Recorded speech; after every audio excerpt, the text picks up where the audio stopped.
सोमवार को जब भारत के राष्ट्रीय सुरक्षा सलाहकार अजीत डोभाल की फ्लाइट बीजिंग की सरजमी पर लैंड करेगी तो ड्रैगन के सत्ता के गलियारों में एक अलग तरह की हलचल होगी।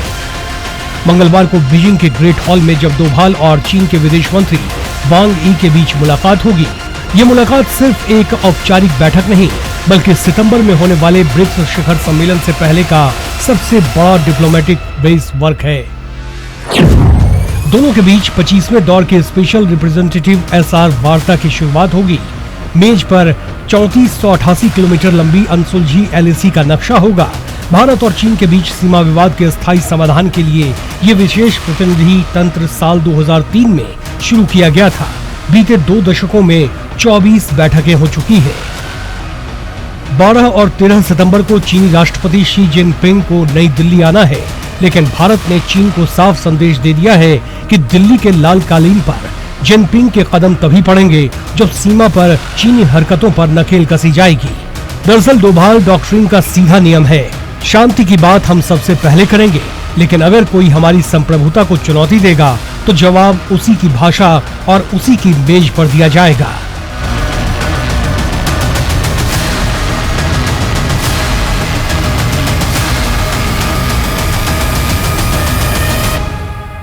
यही वजह है कि वांग यी के सामने जब डोभाल बैठते हैं तो टेबल के उस पार बैठा चीन भारत के किसी भी दबाव में न आने वाले रुख से भली भांति वाकिफ होता है।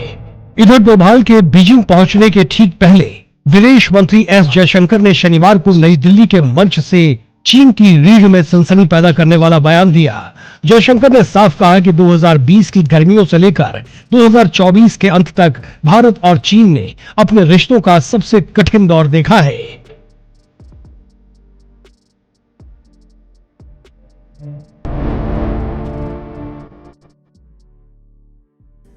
विदेश मंत्री का ये रुख सिर्फ बयानों तक सीमित नहीं है, बल्कि भारत की मल्टी अलाइनमेंट कूटनीति का असर अंतर्राष्ट्रीय मंच पर साफ दिख रहा है। ठीक उसी वक्त जब अजीत डोभाल बीजिंग के लिए रवाना हो रहे हैं, विदेश मंत्री S जयशंकर खुद रूस के दौरे पर है। मॉस्को में रूसी विदेश मंत्री सर्गेई लावरोव के साथ जयशंकर की ये अहम बैठक सीधे तौर पर सितंबर के ब्रिक्स शिखर सम्मेलन और ग्लोबल पावर बैलेंस से जुड़ी है। चीन के सबसे करीबी दोस्त रूस के साथ भारत के मजबूत रणनीतिक रिश्ते बीजिंग के लिए एक स्पष्ट संदेश है कि भारत केवल एक मोर्चे पर बात नहीं करता। मॉस्को से बीजिंग तक भारत की ये कूटनीतिक दिशा चीन को ये सोचने पर मजबूर कर रही है कि एशिया की शक्ति का संतुलन अब पूरी तरह नई दिल्ली के हाथ में है। चीन की इस बैठक का सबसे बड़ा हॉटस्पॉट है अरुणाचल प्रदेश।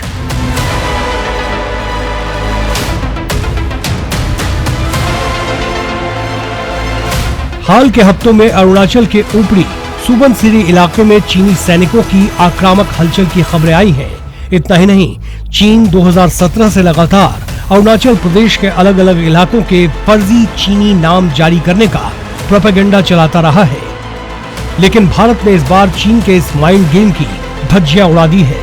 जब भारत ने अरुणाचल के 27 स्थानों और भौगोलिक फीचर्स के मानक नाम औपचारिक रूप से जारी किए तो चीन तिलमिला उठा। भारत ने चीन की आपत्ति को कचरे के डिब्बे में फेंकते हुए 2 टूक कहा, अरुणाचल प्रदेश भारत का अटूट और अभिन्न हिस्सा है, था और रहेगा। चीन के मनगढ़ंत नाम बदलने से सच नहीं बदल जाएगा। हालांकि चीन के प्रवक्ता गुओ जियाकुन 36वीं WMCC बैठक का हवाला देकर स्थिति को स्थिर बता रहे हैं, लेकिन भारत अब कथनी पर नहीं करनी पर भरोसा करता है। चीन की इसी दोहराव वाली नीति का तोड़ निकालने के लिए भारत ने बीजिंग वार्ता से ठीक पहले LAC पर अपना सबसे बड़ा मिलिट्री इंफ्रास्ट्रक्चर मास्टर स्ट्रोक खेला है। केंद्र सरकार ने अरुणाचल फ्रंटियर हाईवे प्रोजेक्ट के लिए 2423 करोड़ रुपए की भारी भरकम राशि मंजूर कर ली है। इसके तहत LAC के बिल्कुल समानांतर 278 किलोमीटर लंबी 5 ऑल वेदर सड़कें बनाई जाएंगी। ये केवल डामर और गिट्टी का रास्ता नहीं है, बल्कि LAC पर भारतीय सेना की क्विक डिप्लॉयमेंट का अभेद्य कवच है। अब तक चीन सीमा पार पक्के बुनियादी ढांचे का ध्वंस दिखाता था, लेकिन अब इस फ्रंटियर हाईवे के बनने के बाद भारतीय सेना के तोप, टैंक और बख्तरबंद गाड़ियां LAC के अंतिम छोर तक चंद मिनटों में पहुंच सकेंगी।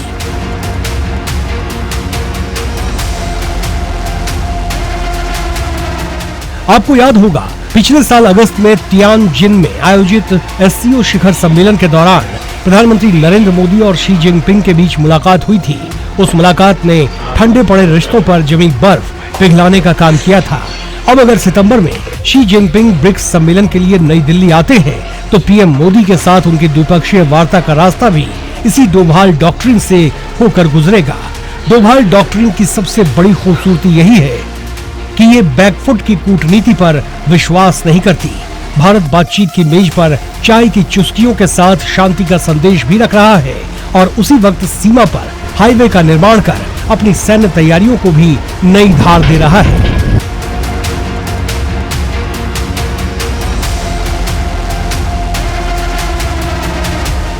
मंगलवार को बीजिंग में जब वांग यी और अजित डोभाल हाथ मिलाएंगे तो दुनिया ये देख रही होगी कि नया भारत अपनी रक्षा सीमाओं से कोई समझौता किए बिना आंख से आंख मिलाकर बात करना जानता है। अजित डोभाल का ये 7 मिनट का डिप्लोमेटिक मिशन ये तय करेगा कि भारत चीन रिश्ते किस करवट बैठेंगे।